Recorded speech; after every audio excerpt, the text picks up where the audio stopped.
Speaking of Polyev, uh, want to talk about his disastrous interview from last week? Sure. Um, so he was on CTV News. What's great about this is it was like a 14-minute interview. Actually, I don't even think it was that long. I think it was like 10 minutes. And he spouted off a lot about his Canada First agenda.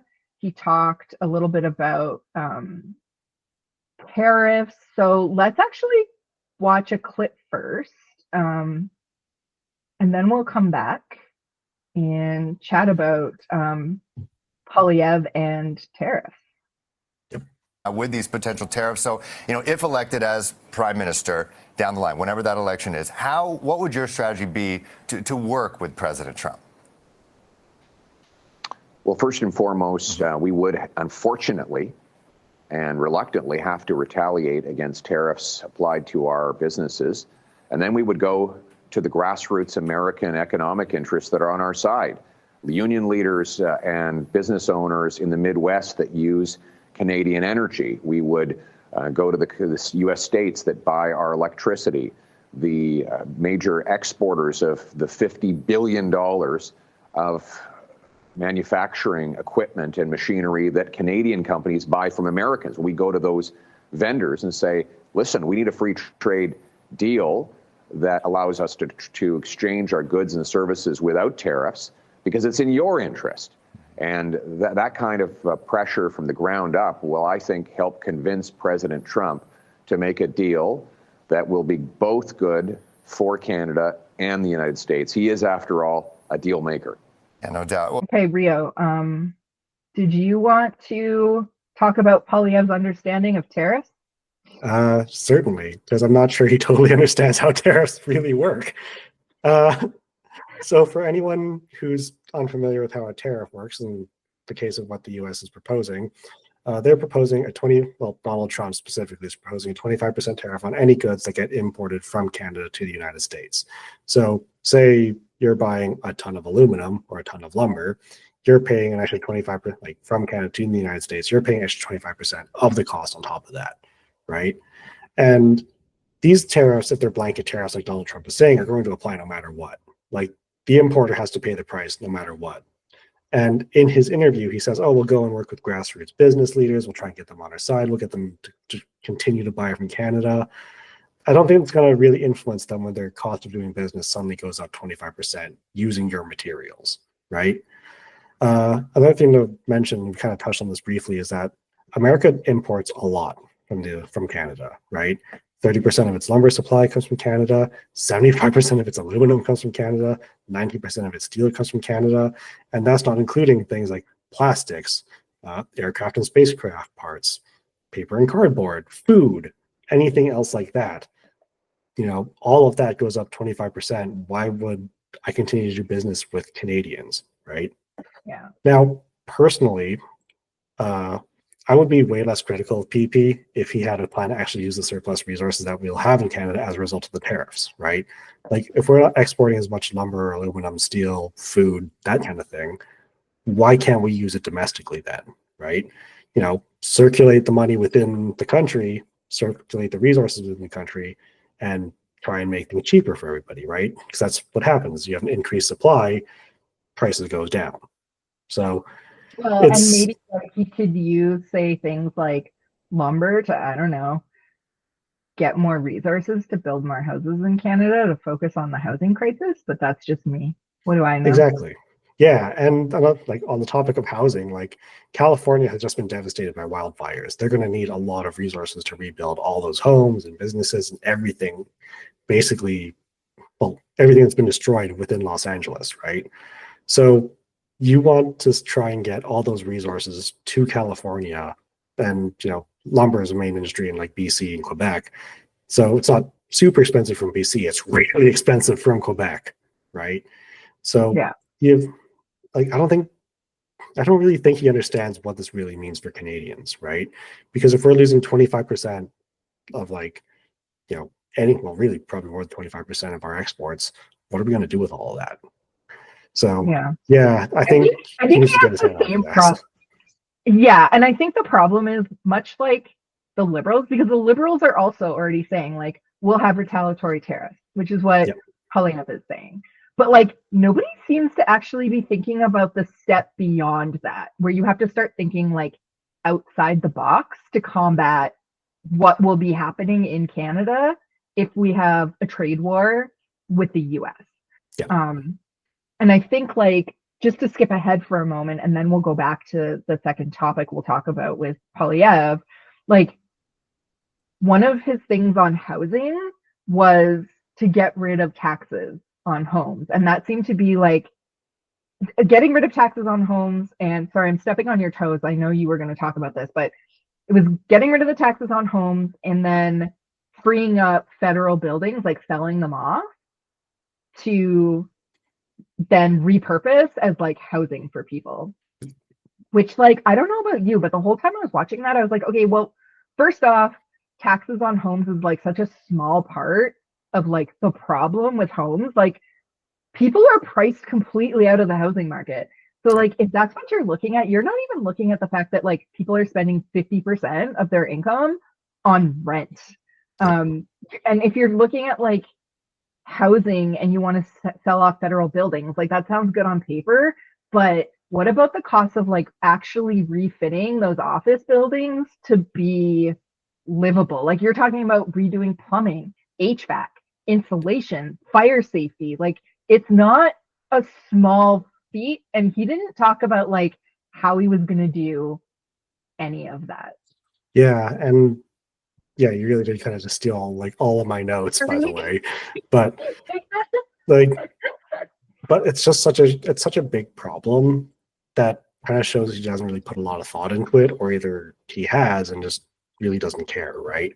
Because like, what does selling off federal buildings really accomplish? Like, well, we've turned a bunch of we've turned a bunch of office buildings here in Calgary into residential buildings now. Great. That didn't really help the problem though, because prices are still really high.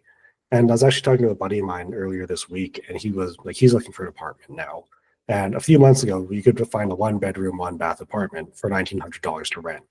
Now it's about $1,400. Like, yeah, things have gotten a little bit better, but when you're facing an affordability crisis because there are no more jobs because we're getting tariffed, like, what does that matter, right? So there's a lot of things that he could do to really make things better, but I don't think Poilievre's really thinking about it. So do better, PP. Well, that's a great segue because let's talk about the grossest part of his interview. Did you see the stuff on gender? Yep. Holy crap. It was like, okay. It was awful. So let's play that clip for people and then we'll come back and talk about what just happened. All right, let's go back to D.C. right now. Obviously, on his first day on the job, President Trump signed an executive order. The U.S. government only recognizing two genders, male, female. They're unchangeable. If elected as prime minister, is that something that you're going to kind of walk in line with, or what are your feelings on that executive order? Well, I don't know. Do you have any other genders that you'd like to name? Me personally? Yes. I'm just asking more so if you're in line with what he is saying. Do you agree with what he's saying? Is that something that you would be lockstep with if elected as prime minister? Well, I'm not aware of any other genders than men and women. I mean, if you have any other that you want me to consider, you're welcome to tell me right now. Well, there's personally, I am a man. I am a people who say cis man. There are people there who, they say they're gender neutral. Well, you're a man. Yes. There are people there who say they're gender neutral. Yeah. They say they're gender neutral. They're a trans person. Is that something that you would recognize here? Whereas in the States, at least with their U.S. government, the way they're seeing it, there's only two. I'm only aware of two, but I mean, if you come up with another list, then you're welcome to do that, but I'm aware of two. And as far as I'm concerned, we should have a government that just minds its own damn business and leaves people alone to make their own personal decisions. That's the kind of government I'm going to run. And with that, the current government, they currently have passports that allow people to put on, gender neutral on their passport. Advocate groups want the government mind you, the outgoing government to ask the U.S., would the U.S. recognize these passports, obviously on their way out, if you are the next prime minister? Is that something that you would advocate for? I have to be honest. Yeah. I have to be honest with you. I just saw your segment on homeless encampments that are popping up all over Toronto. We've got 25% of our population in poverty. Housing costs have doubled. Crime is rampaging through our streets. I just find it to be a strange priority to spend time talking about this. My priority is to give people back control of their lives, bring back Canada's promise that anyone who works hard gets a powerful paycheck and pension that buys affordable food, gas, and homes in safe neighborhoods. That's the promise we need for Canadians. If Liberals want to talk about different labels that, for gender that they want to put on passports in the United States, they can do that. I'm going to talk about the things that will bring home Canada's promise. Okay. And okay, you know what? Let's talk about housing, because I'm okay. So yeah, that happened. Yep. Since I stole your thing, I'll let you go first. Sure.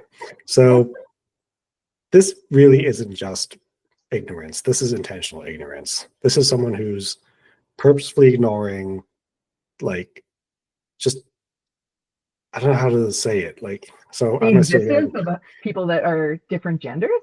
Exactly, right? Like, I got you. It's extremely unhelpful and like just hurtful, especially when you consider the fact that on our Canadian passports we do have, like, what was it? It's gender non-disclosed, or like non-binary. Like, we have that. Yeah, we already recognize that, like, nationally as something that's just like, yep, how this person is, right? It's fine. But there are some things that really we need to consider. Trans and non-binary people, pardon me, have existed throughout history. In indigenous communities within North America, you have two-spirit individuals. Like, Southeast Asia and South Asia have, like, a very wide array of gender diverse people, right? So yeah, the Hijra from South Asia are just one example, right? So we have examples just throughout history of non-binary individuals existing, and like humanity's before Canada was even a thing. Yeah, before Canada was a thing in 1867. So, like, imagine how far back this really goes, right? And it's almost as if, like, gender is a construct created by society, like, and maybe constructs can change, right? Definitions for words change all the time. So maybe we could do better by just acknowledging the fact that, like, yeah, people can be not just one of two things, right? So Poilievre really just dismisses the existence of other genders. And by doing that, you send a really clear message that their challenges and that the lives they live don't matter to him, right? Yeah. And, like, generally, that's a small part of the population, but it's still part of the population. And they're still human beings. They have a right to life and the right to have a good life. So I don't see how it makes it any different from, like, I'm a cisgendered man. If I have a trans friend, and, like, I've known trans people throughout my entire life, and I've just been like, yep, cool, good for you. Like, I had to get used to using a new name one time, and I just dealt with it. And, like, I did that because I wanted to let them know, like, yeah, I support you and who you are, and you're a good person, and I'm going to support your life. So, yeah, I think Poilievre really is just, it's hurtful ignorance to damage people that, like, really, they're still people, right? But, like, even beyond that, as a Prime Minister of Canada, you're there to stand up for all Canadians, not just Canadians that fit into your worldview.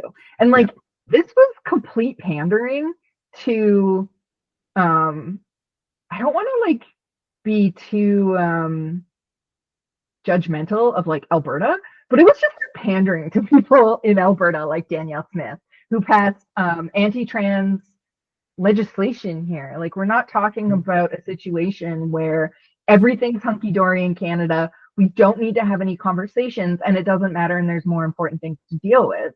There are anti-trans laws being passed in this country, and Pierre in that clip literally was like, that's not important. I want to talk about housing and homelessness, which both critical issues, but Poilievre, if you're going to, I don't know, use those as a distraction, maybe have actual policies that don't suck when you're doing it. Like, I don't know. This really pissed me off. It's just a really hurtful policy of just targeting a small group. And again, like you said, panders to primarily Albertans, right? Like, and it just, I don't know. The pockets of bigots across Canada. Yeah, exactly. So like, we as a country can always do better, right? And we talked about this earlier with Indigenous issues, where like Canada's been awful to Indigenous people. Why are we continuing the trend of being awful just to a different group of people now, right? And like, as a visible minority myself, like, you know, I'm just one step away from something awful happening to me. So why make things harder for people when we can just try and lift each other up? But that's a conversation for another day. Yeah. I think we got to move on to the US. We were going to talk about CTV getting caught altering footage. We don't have time for that. However, it's a really, really important issue. I'm going to release a video next week. There's also a blog coming out about it.